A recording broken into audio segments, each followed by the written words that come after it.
कक्षा 10 की प्रश्नावली 10 का ले रहे हैं बिंदु पथ, जिसको अंग्रेजी में बोलते हैं लोकस।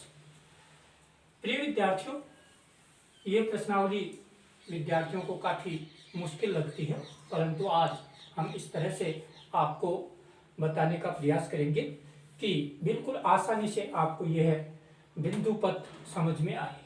जैसा कि इसका नाम है बिंदु पथ, दो शब्द है और इसको हम अलग अलग देखें। बिंदु अर्थात आप जानते हैं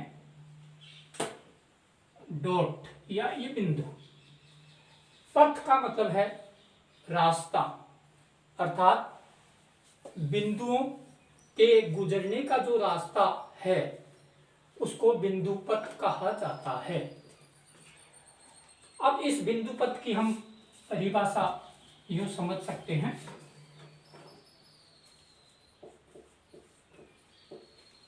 बिंदु पथ बिंदुओं का एक समूह है जो दी गई शर्तों का पालन करे।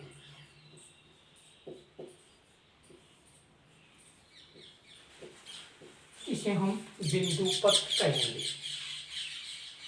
इसके लिए आपको हम सबसे पहले पहला जो बिंदु पथ है उसकी चर्चा करते हैं। एक स्थिर बिंदु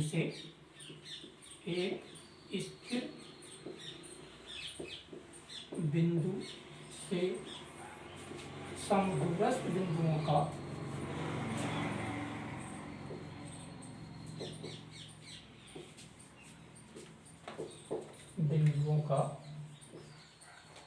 बिंदु पथ।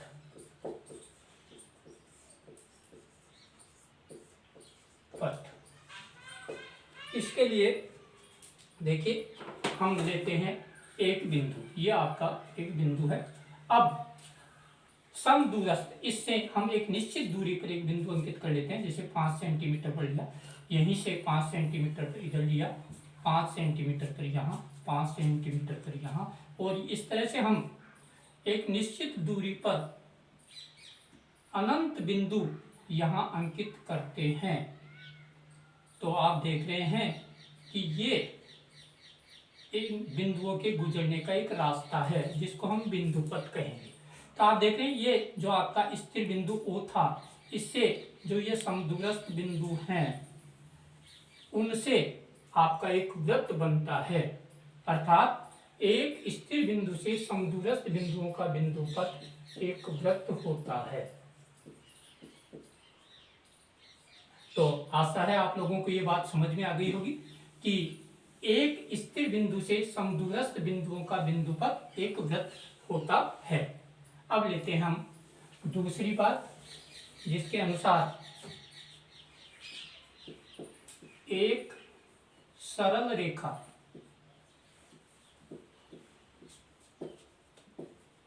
से समदूरस्थ बिंदुओं का बिंदु पथ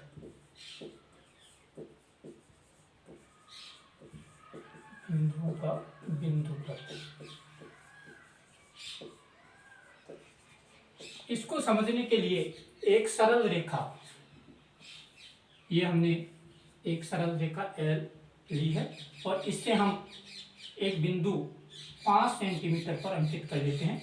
इसी तरह 5-5 सेंटीमीटर पर हम बिंदु अंकित करते हैं। तो आप देख रहे हैं हमारे सामने ये एक बिंदु पथ जो कि एक सरल रेखा के रूप में इसके समांतर आ रही है। क्या ऐसा बिंदु और प्राप्त हो सकते हैं? तो आप देखोगे कि इस L के 5 सेंटीमीटर दूसरी तरफ यदि हम बिंदु अंकित करें तो हमें एक और समांतर रेखा प्राप्त होती है। तो इस तरह से एक सरल रेखा से समदूरस्थ बिंदुओं का बिंदु पथ दो समांतर रेखाएं प्राप्त होती है।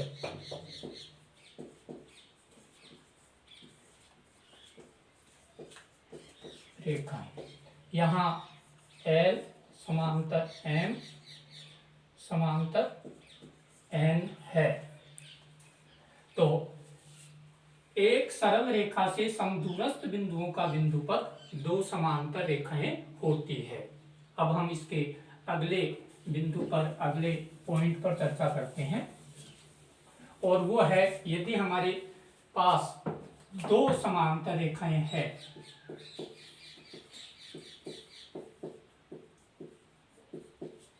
दो समांतर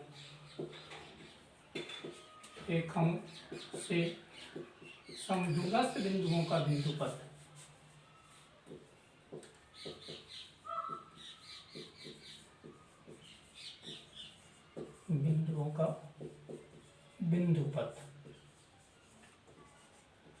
वो क्या प्राप्त होता है। तो यहां हम देखेंगे दो समांतर रेखाएं, हम ये M और N, और इनके बीच की दूरी मान ली हमने 10 सेंटीमीटर है। तो हम देखेंगे ऐसा बिंदु हमें जो ठीक इनसे बराबर दूरी पर हो, 5-5 सेंटीमीटर पर हम ले सकते हैं। इसी तरह हम और भी अनेक बिंदु ऐसे प्राप्त कर सकते हैं।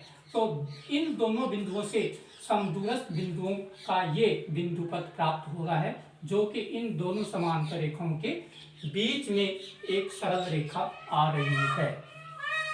तो इस तरह से दो समांतर रेखाओं से समदूरस्थ बिंदुओं का बिंदुपथ, बीच में एक समांतर रेखा